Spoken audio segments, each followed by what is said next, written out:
பிரியமான தேவனுடைய ஜனமே, உங்கள் அனைவருக்கும் என் அன்பார்ந்த வணக்கம்.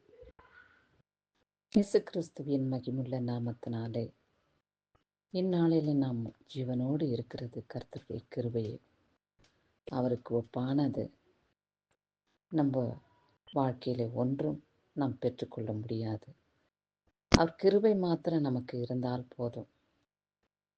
மிகுந்த ஆசீர்வாதத்தையும் பலவிதமான நன்மையான காரியங்களையும் நாம் பெற்றுக்கொள்ள தகுதி உள்ளவர்களாக இந்த பூமியிலே வாழ்ந்து வருவோம்.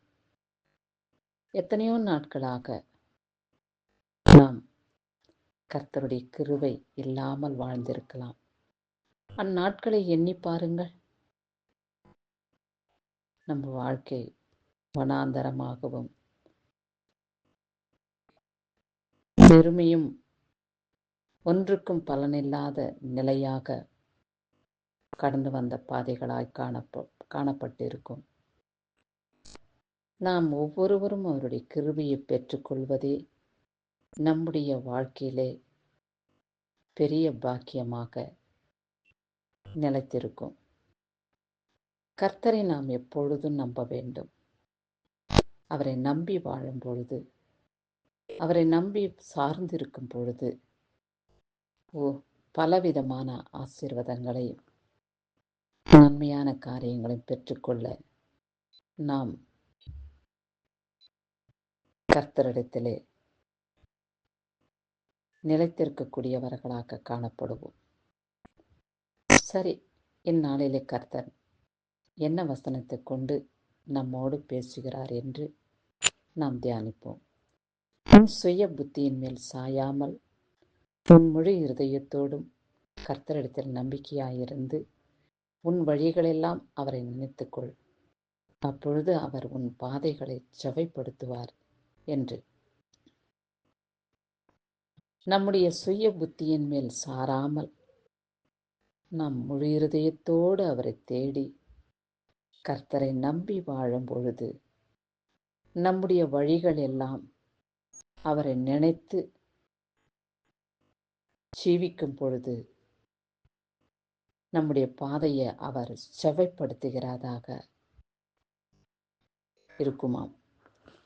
செவை என்றால் என்ன என்று நாம் யோசிக்கும் பொழுது, பிறர் ஆச்சரியப்படக்கூடிய அளவுக்கு, பிறர் நம்மை கண்டு அதிசயப்படக்கூடிய அளவுக்கு நம்முடைய வாழ்க்கையும் நம்முடைய ஞானமும் புத்தியும் விவேகமும் பெரிதாக காணப்படும். எப்படி செய்தீர்கள், எப்படியாய் நடந்து கொண்டார்கள் என்றெல்லாம் வியர்ந்து பார்க்கக்கூடிய அளவுக்கு கர்த்தருடைய ஆலோசனை நமக்கு பெரிதாக காணப்படும். அந்த வழிகளிலே நாம் நடக்கும் பொழுது ஜீவ பாதை போல நம்முடைய ஜீவியத்துக்கு அது பெரிதாக நம்முடைய வாழ்க்கையிலே வெளிப்படும்.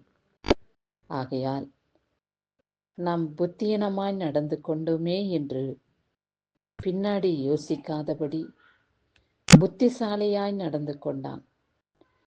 எப்படி என்றால், கர்த்தரை அந்த மகள் நம்பியிருந்தபடியினாலே புத்தியாய் நடந்து கொண்டார்கள். அவர்களுடைய வழிகள் ஆச்சரியப்படக்கூடிய வழியாய் காணப்படுகிறது என்று பிறர் புகழத்தக்க கர்த்தர் நம்முடைய வாழ்க்கையை, நம்முடைய பாதையை வேறுபடுத்தி செவையான வழியிலே நடத்தி நம்மளை சந்தோஷப்படுத்துவார். அந்த சந்தோஷத்திலே நாம் நிலைத்திருக்க பரிசுத்த ஆவியானவர் நமக்குள்ளே வாசம் செய்ய, அவருடைய கிருபையினாலே நிரப்பப்பட்டு, அவருடைய மகிமையினாலே அபிஷேகம் பண்ணப்பட்டு, அவருடைய ஆசீர்வாதத்தினாலே நாம் இந்த பூமியிலே வாழ்ந்து வருவோம். கர்த்தருடைய கிருபை நம்மையும் நம் குடும்பத்தாரையும் சுற்றி வேலியடைத்து பாதுகாத்து ரட்சித்துக் கொள்வாராக. இன்றும் என்றும் சதா காலங்களிலும் அவருடைய கரங்களிலே நாம் அடங்கி உள்ளவர்களாக நிலைத்திருக்க கர்த்தர் நமக்கு கிருபை செய்வார். கிறிஸ்துவுக்கே சதா காலங்களிலும் ஸ்தோத்திரம் உண்டாவதாக. ஆமேன்.